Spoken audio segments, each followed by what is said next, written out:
મિત્રો, મારા વહાલા ગુજરાતના ભાઈઓ તથા બહેનો, વિક્રમ સંવત 2082નું નવું હિન્દુ સનાતન ધર્મનું નવું વર્ષ આજથી જ્યારે શરૂ થઈ રહ્યું છે, ત્યારે આ પ્રકાશના મહાપર્વમાં દિવાળી અને નૂતન વર્ષના આપ સૌને ખૂબ ખૂબ શુભકામના પાઠવું છું.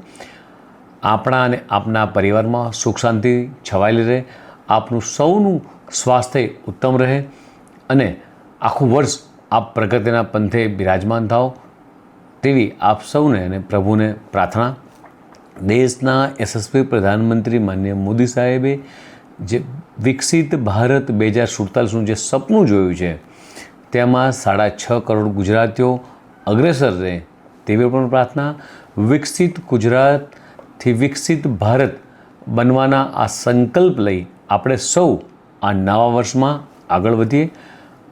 આજના આ પાવન દિવસે આપ સૌને ફરીથી નૂતન વર્ષની ખૂબ ખૂબ શુભકામના પાઠવું છું.